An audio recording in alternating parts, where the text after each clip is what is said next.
Ei pessoal, bom dia, tudo bem com vocês? Então, nossa aula 8, nós vamos estar falando aí sobre as cidades gregas, né? Na aula anterior falamos sobre os gregos e vamos estar destacando aí Esparta e Atenas. Então, havia uma relação aí entre Esparta e Atenas de amor e ódio. Então, durante a guerra contra os persas, as duas cidades comandaram lado a lado a resistência ao invasor. Esparta em terra e Atenas no mar. Mas o conflito de interesses, né, para ver qual das duas ficaria com o controle das cidades gregas e do comércio com a Ásia, e as diferenças ideológicas, né, entre a democracia ateniense e a rigidez espartana, acabaram levando aí as duas a um grande conflito, na qual a Grécia inteira afundaria. Sobre Atenas. As mulheres de Atenas, né, elas eram educadas para ser dócil e reservada ao mundo doméstico. As mulheres atenienses eram subjugadas pelo pai até ele escolher qual homem poderia com elas se casar. E após o matrimônio, a subserviência feminina era destinada ao marido. Mesmo após as reformas políticas, as mulheres não participavam das questões políticas por serem consideradas inaptas para esse tipo de tarefa. As meninas de Atenas não frequentavam escolas, pois ficavam aos cuidados da mãe até o casamento. Então, Atenas, ela se destacou muito pela preocupação com o desenvolvimento artístico e cultural de seu povo, desenvolvendo uma civilização de forte brilho intelectual. A democracia ateniense privilegiava apenas seus cidadãos, que eram os homens livres, nascidos em Atenas e maiores de idade, com o direito de participar ativamente da Assembleia e também de fazer a magistratura. No caso dos estrangeiros, estes, além de não terem os mesmos direitos, eram obrigados a pagar impostos e prestar serviços militares. A educação de Atenas tinha como objetivo a formação de indivíduos completos, ou seja, com bom preparo físico, psicológico e cultural. E as características dessa educação por volta dos 7 anos de idade, o menino ateniense era orientado por um pedagogo.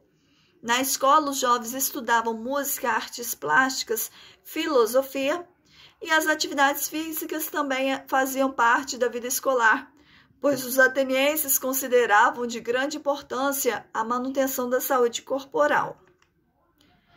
Atenas também ela destaca aí na arquitetura, né, os lindos templos erguidos em homenagens aos deuses, principalmente a deusa Atena, protetora da cidade. Então, Atenas estava localizada perto do mar, por isso era um dos principais centros exportadores da Grécia. Essa polis, né, cidade, era poderosa e ficou muito rica, mas a quantidade de escravos crescia e lutavam por mais direitos. E a sociedade de Atenas era dividida da seguinte forma. Tinha os eupátridas, que eram os bem-nascidos, eles tinham privilégios, eram os grandes proprietários de terras. Tinha os geomores, que eram os pequenos proprietários de terras. Os demiurgos, que eram os comerciantes e artesãos. Os metecos eram os estrangeiros que moravam em Atenas e se dedicavam ao comércio e ao artesanato. Tinha os escravos, que eram os prisioneiros de guerra e pessoas condenadas por dívidas. E a vida do escravo era muito difícil. Alguns trabalhavam nas minas de prata, outros nas atividades domésticas e até mesmo na prostituição. E as fugas eram frequentes. E sobre Esparta? Esparta estava cercada de montanhas numa área de difícil acesso. Tá? A sociedade era muito guerreira. Todos os homens eram treinados e se tornaram os melhores e mais disciplinados soldados da Grécia. Os espartanos tinham leis muito rígidas, 2 reis para governar, e eram os grandes rivais de Atenas. E a sociedade estava dividida em 3 grupos sociais. Os esparciatas, que eram os guerreiros descendentes dos dórios, eram a camada dominante. detentora das terras e possuíam direitos políticos. Tinha os periecos, que eram os aqueus que não resistiram aos invasores, eram os homens livres, mas sem direitos políticos. Atuavam como camponeses, artesãos e comerciantes. Em época de guerra, eram os convocados para o serviço militar. E tinha os ilotas, a maioria da população.